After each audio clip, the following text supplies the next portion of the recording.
बिस्मिल्लाहिर्रहमानिर्रहीम। Question number 3, a car bought for race 10 lakh depreciate each year by 5%. What is the insurance premium paid in the first year, second year and the third year of purchase if the premium rate is 3%? इस question में हमें car की price given है, car bought for 10 lakh 1 million. So the price of car price is equals to res 10 lakh. यहाँ पे हमारे पास depreciate each year, the value of the car depreciate each year by 5%. It means that car की value हर साल 5% decrease हो रही है. कार की वैल्यू में हर साल 5% उसमें कमी आ रही है. हमें नेक्स्ट गिवन है what is the insurance premium paid in the first year. हमें बताना है कि insurance premium paid first year कितनी amount as a premium amount pay होगी, सेकेंड ईयर कितनी amount as a premium amount pay होगी और थर्ड ईयर कितनी प्रीमियम अमाउंट गिवन होगी. जो रेट है प्रीमियम रेट वो हमें 3% गिवन है. अब फर्स्ट ईयर तो कार की प्राइस हमारे पास वही है जो कार जिस प्राइस पे कार को ख़रीदा गया. तो फर्स्ट ईयर हमारे पास जो प्रीमियम अमाउंट होगी वो इसी कार प्राइस का हमारे पास 3% निकलेगा.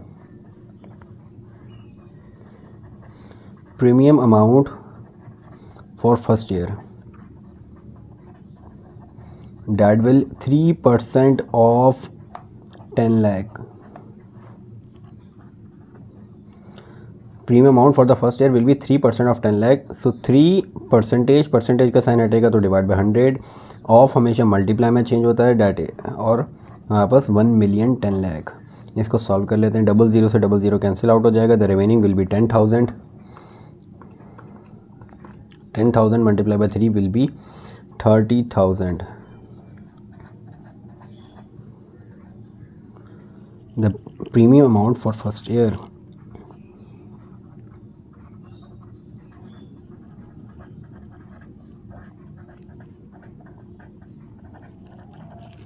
Premium amount for first year. Now premium amount. अब प्रीमियम अमाउंट सेकेंड ईयर के लिए निकालने के लिए पहले हमें कार की प्राइस निकालनी पड़ेगी सेकेंड ईयर के लिए. और हमें ये पता है कि सेकेंड ईयर में अब कार की प्राइस में 5% डिक्रीज़ आ जाएगा, 5% कम हो जाएगी इस कार की प्राइस. तो पहले मैं कार प्राइस निकाल लेता हूँ for the second year. Car price for second year. अब कार की प्राइस सेकेंड ईयर में दूसरे साल में कार की प्राइस जो कार की पहले प्राइस थी उसमें 5% डिक्रीज़ आ जाएगा. यानी पहले प्राइस है मेरे पास 10 lakh 1 million. इसमें कमी आ जाएगी, इसमें से कम हो जाएगा इसी कार की वैल्यू का 5%. इस कार की प्राइस का 5% इस कार की प्राइस में से कम हो जाएगी. तो सेकेंड ईयर में जो दूसरे साल में जो कार की प्राइस आएगी डैट विल बी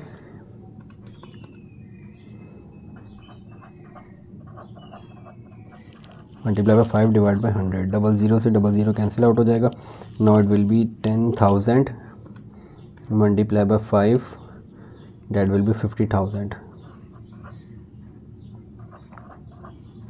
और यहाँ पे 10 lakh माइनस 50,000.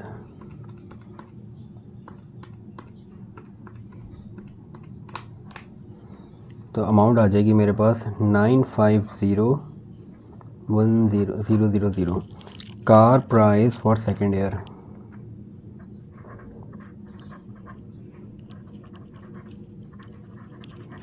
सेकेंड ईयर दूसरे साल में हमारे पास कार की प्राइस ये आ जाएगी 9,50,000.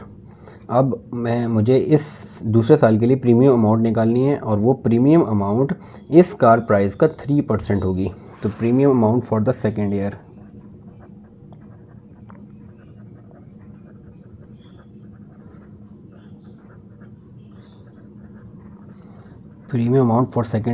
that will be 3% of 9,50,000.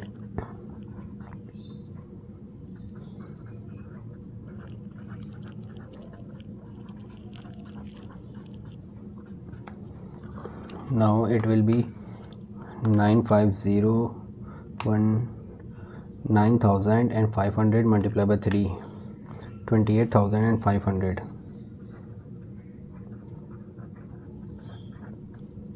That will be the premium amount for the second year.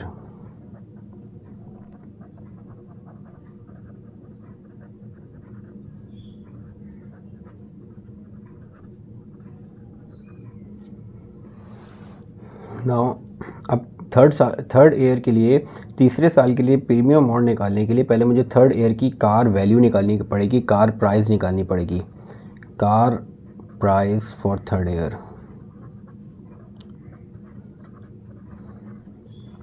और तीसरे साल में कार की प्राइस क्या होगी, जो दूसरे साल में कार की प्राइस है इस प्राइस में से 5% कम हो जाएगा। हर साल 5% कम कार की प्राइस हो रही है। तो दूसरे साल में जो हमारे पास कार की प्राइस है वो 9,50,000। अब आपके पास तीसरे साल में इस कार की प्राइस में 5% डिप्रिसिएशन आ जाएगी, 5% कम हो जाएगा। तो 9,50,000 का 5% इसमें कमी आ जाएगी। तो date will B 9,50,000 minus 9,50,000 multiply by 5 divided by 100.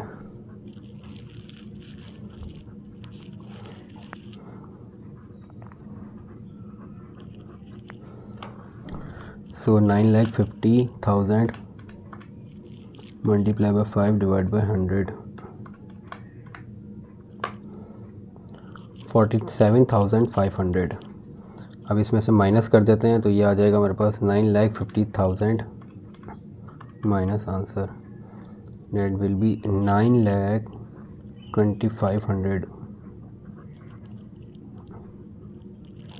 9,25,000 car price for third year.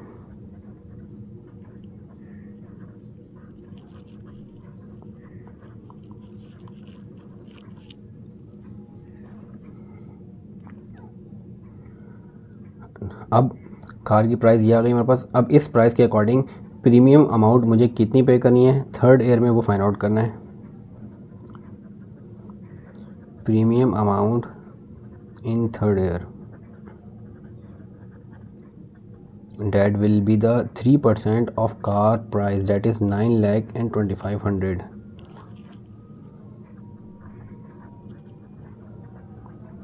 multiply by 3 divided by 100,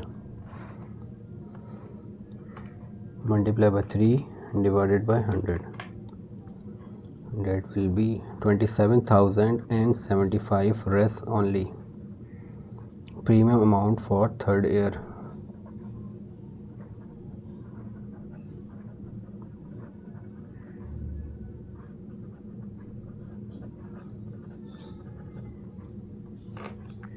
तो ये शुरू के 3 सालों की प्रीमियम अमाउंट आ गई। फर्स्ट ईयर की जो प्रीमियम अमाउंट आ रही है वो हमारे पास आ रही है, फर्स्ट ईयर की प्रीमियम अमाउंट 30,000, सेकेंड ईयर की आ रही है हमारे पास 28,500 और थर्ड ईयर की आ रही है 27,075। So this is the question number 3। इंशाल्लाह in the next video we will start the next question. अस्सलाम वालेकुम।